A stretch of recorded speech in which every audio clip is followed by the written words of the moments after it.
الله من الشيطان الرجيم. بسم الله الرحمن الرحيم. الحمد لله رب العالمين والعاقبة للمتقين،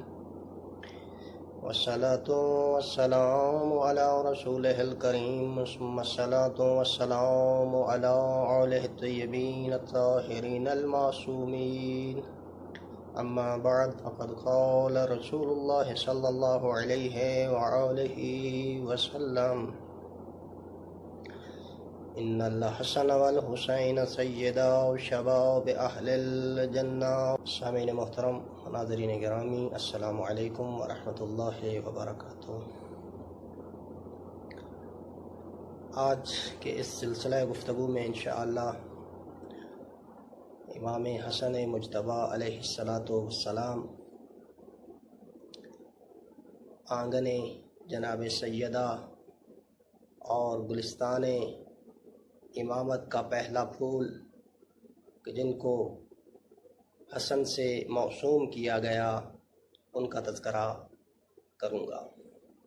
اس لیے کہ ولادت امام حسن مجتبی علیہ السلام 15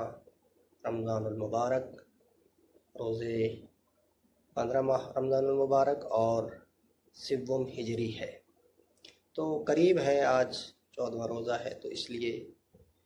مناسبت سے ایک دن پہلے کوشش کر رہا ہوں کہ یہ معصوم ہستیوں کا تذکرہ ہوتا رہے کہ جن کی بدولت یہ کائنات باقی ہے اور جن کی بدولت کائنات کی نعمات باقی ہے، اور ہم لمحہ بلمحہ، قدم بقدم اور ہر پل بہت ساری الہی نعمات سے نوازے جا رہے ہیں، اور اس کا سبب یہی مقدس ہستیاں ہیں، اور جن کا آخری نقطہ نہائی جو ہے، جس کو قائم آل محمد سے تعبیر کیا گیا ہے، صلوات اللہ علیہ اجل اللہ تعالی فرجہ الشریف، وہ ہیں، ان کی ذات مبارک ہے کہ جن کے صدقے یہ کائنات جو ہے، نظام کائنات قائم ہے، اور ہم اس کائنات کے رہنے والے اس کائنات کی جتنی بھی نعمات ہیں ان سے فیض یاب ہو رہے ہیں اور ان سے استفادہ کر رہے ہیں۔ پروردگار عالم اس عظیم دن کے صدقے میں کہ جس میں گلشن مصطفیٰ میں اور گلستان زہرا میں پہلا پھول، امامت کا پہلا پھول کھلا ہے، اس پہلے پھول کے صدقے آخری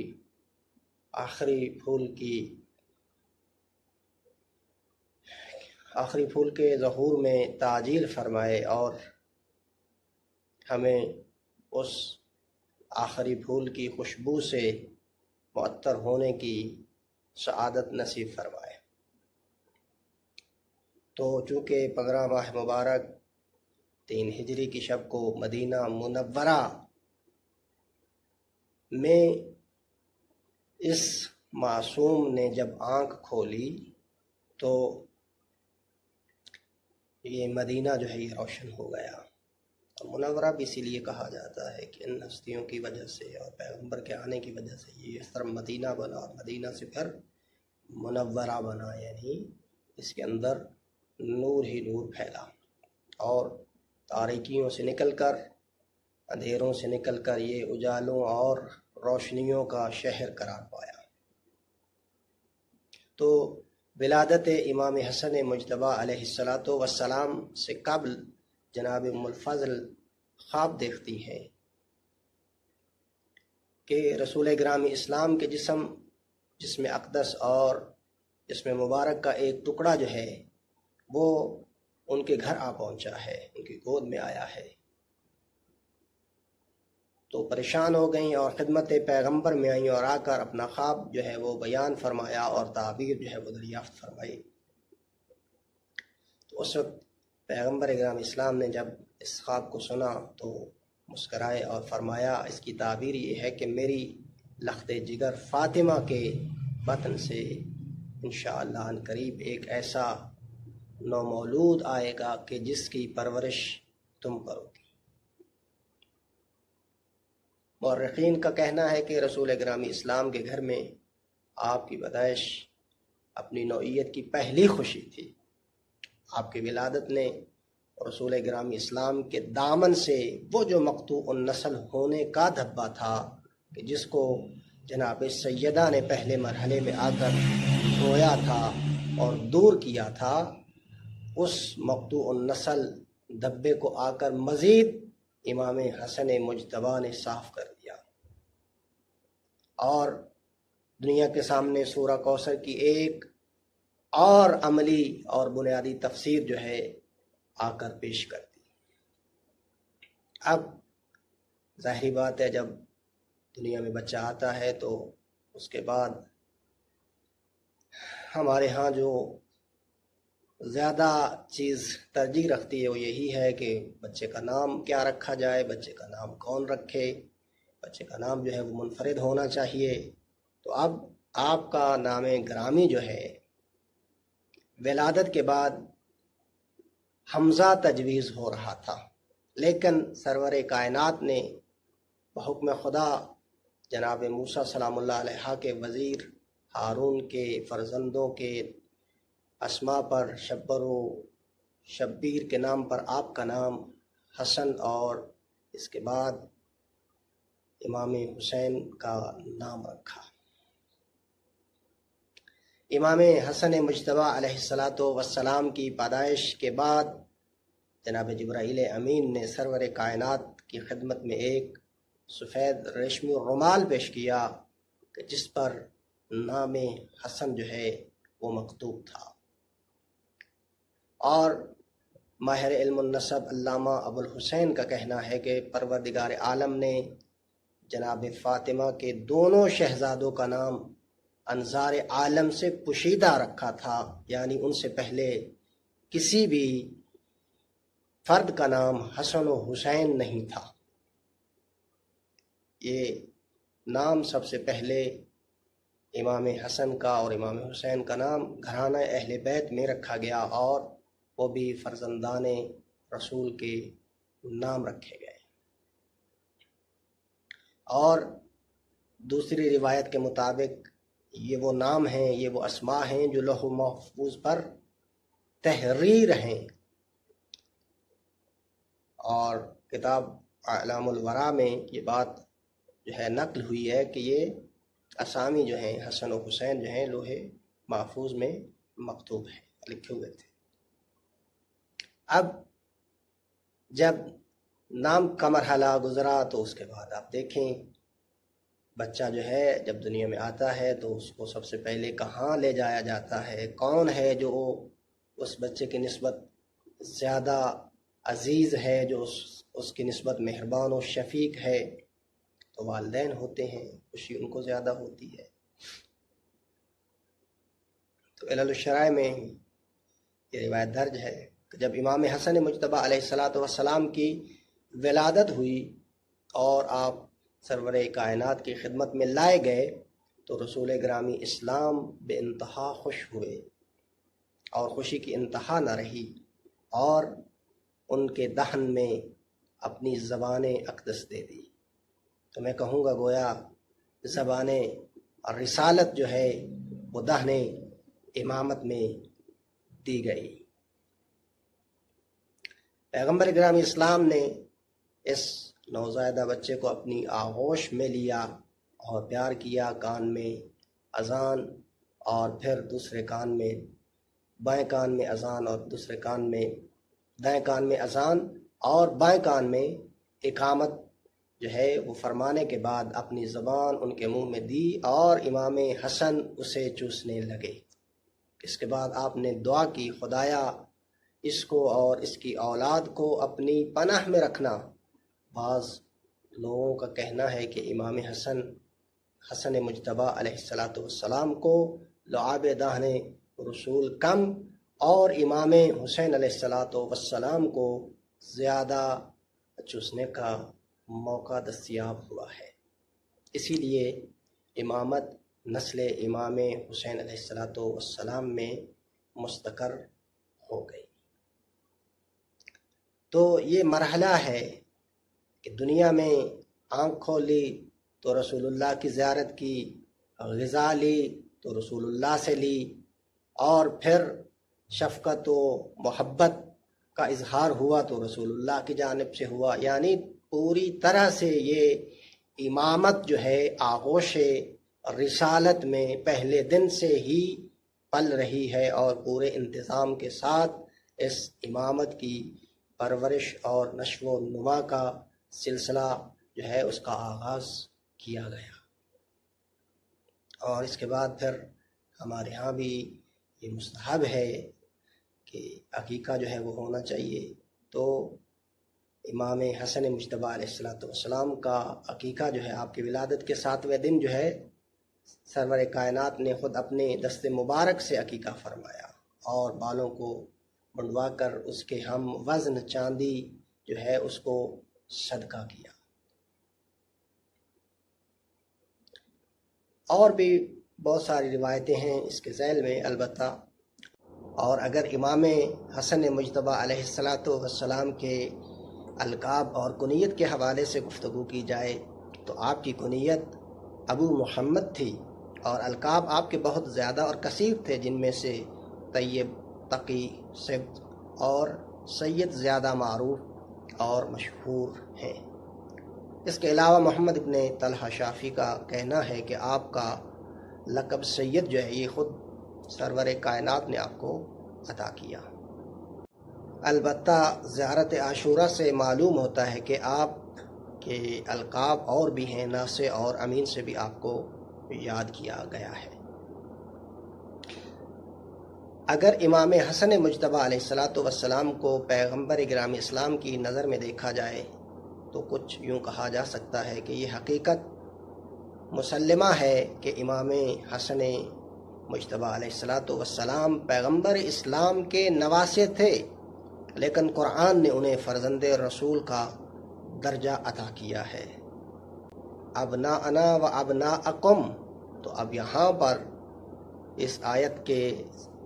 ذیل میں ابناءنا و ابناءکم کے ذیل میں امام حسن مجتبیٰ کو فرزند رسول جو ہے اس کا درجہ عطا کیا گیا ہے، اور اپنے دامن میں جا بجا آپ کے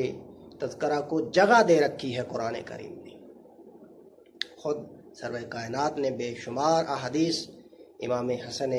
مجتبیٰ علیہ السلام کی محبت، فضیلت کے متعلق جو ہے وہ بیان فرمائی ہے۔ پیغمبر گرامی اسلام نے فرمایا کہ میں حسنین کو دوست رکھتا ہوں، اور جو انہیں دوست رکھے اسے بھی قدر کی نگاہ سے دیکھتا ہوں۔ جو امام حسن اور امام حسین علیہ السلام کو دوست رکھتا ہے اور محبت کی نگاہ سے دیکھتا ہے، تو میں رسول اللہ بھی ان کو اسی نگاہ سے، محبت کی نگاہ سے دیکھتا ہوں۔ بہت سارے واقعات ہیں بچپن کے امام حسن مجتبیٰ علیہ السلام کے حوالے سے۔ تو ایک دن سرور کائنات امام حسن مجتبیٰ علیہ السلام کو کندھے پہ سوار کیے ہوئے کہیں لے جا رہے تھے، تو ایک صحابی نے کیا دیکھا کہ امام حسن جو ہیں وہ کندھے پہ ہیں اور پیغمبر جا رہے ہیں، تو کہنے لگا اے صاحبزادے، تمہاری سواری کس قدر اچھی ہے اور خوبصورت ہے۔ یعنی کہنے لگا نعم المرکب، کہ تمہاری سواری ہے، مرکب ہے، جائے سواری ہے، وہ بہت اچھی ہے۔ تو یہ سن کر پیغمبر گرامی اسلام نے فرمایا اے کہنے والا، یہ کیوں نہیں کہتا کہ نعم الراکب، تم یہ کیوں نہیں کہتے ہو کہ تمہارا سوار کس قدر اچھا ہے؟ سبحان اللہ۔ تو اب یہاں پر پیغمبر گرامی اسلام جو ہیں، وہ شخص جو ہے وہ پیغمبر سے عقیدت کا اظہار کر رہا ہے، اور پیغمبر گرامی اسلام جو ہیں وہ امام حسن مجتبیٰ سے اظہار عقیدت فرما رہے ہیں۔ اس نے نعم نعم المرکب کہہ کر پیغمبر سے عقیدت کا اظہار فرمایا، اور پیغمبر گرامی اسلام نے نعم الراکب کہہ کر اپنی اس محبت اور الفت اور شفقت کے جو امام حسن مجتبی علیہ السلام کی نسبت پیغمبر کے نزدیک تھی اس کا اظہار فرمایا۔ اللہ اکبر۔ اور اسی طرح اور بھی بہت ساری روایات حافظ ابو نعیم خلیفہ اول سے روایت کرتے ہیں کہ ایک دن پیغمبر گرامی اسلام نماز جماعت پڑھا رہے تھے اور باجماعت نماز ادا کر رہے تھے کہ اچانک امام حسن مجتبی علیہ السلام دوڑتے دوڑتے پشت پیغمبر گرامی اسلام پر سوار ہو گئے۔ یہ دیکھ کر رسول کریم نے نہایت ہی نرمی کے ساتھ سر اٹھایا۔ اختتام نماز پر آپ سے اس کا تذکرہ کیا گیا تو فرمایا یہ میرا بیٹا ہے، یہ میرا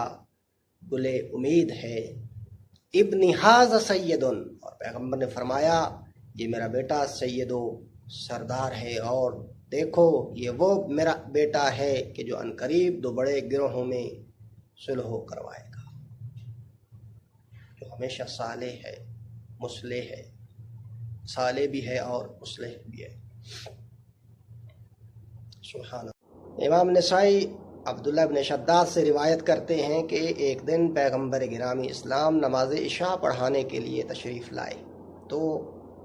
امام حسن مجتبی علیہ السلام آپ کی آغوش میں تھے۔ پیغمبر گرامی اسلام نماز میں مشغول ہو گئے۔ جب سجدے میں گئے تو سجدہ اتنا طولانی کر دیا کہ میں یہ سمجھنے لگا کہ شاید پیغمبر پر وحی نازل ہونے لگی ہے، تو اختتام نماز پر آپ سے اس کا ذکر کیا تو فرمایا میرا فرزند میری پشت پر آ گیا تھا اور میں نے یہ نہ چاہا کہ میں اسے اس وقت تک پشت سے اتاروں جب تک کہ وہ خود نہ اتر جائے، اس لیے کہ سجدہ کو طول دینا پڑا۔ اللہ اکبر۔ تو یہ ہم سب کے لیے ایک لمحہ فکریہ ہے، اور یہاں ہمیں غور و فکر اور تدبر کی ضرورت ہے۔ جہاں تدبر کی ضرورت ہے وہاں معرفت کی بھی ساتھ ساتھ ضرورت ہے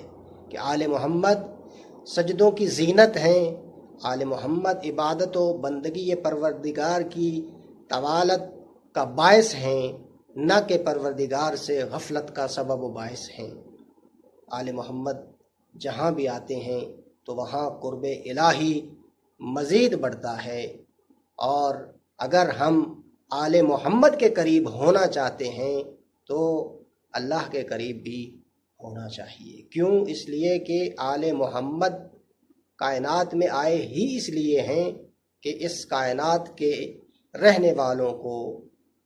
اہل ایمان کو، اہل اسلام کو اور اہل زمین کو پروردگار عالم کے نزدیک کریں اور قریب کریں۔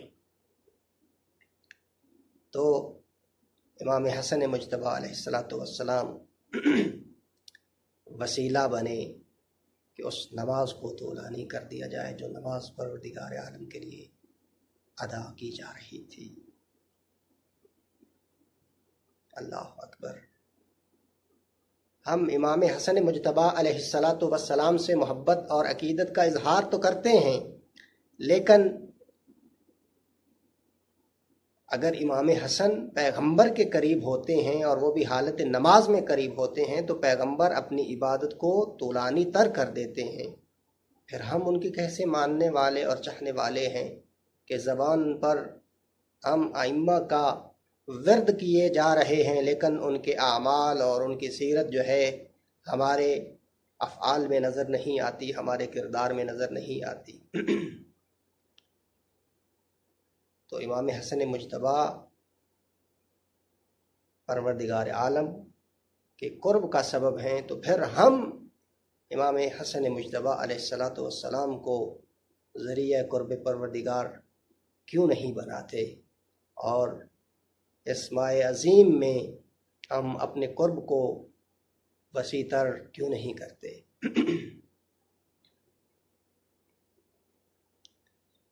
حکیم ترمذی، نسائی اور ابو داؤد نے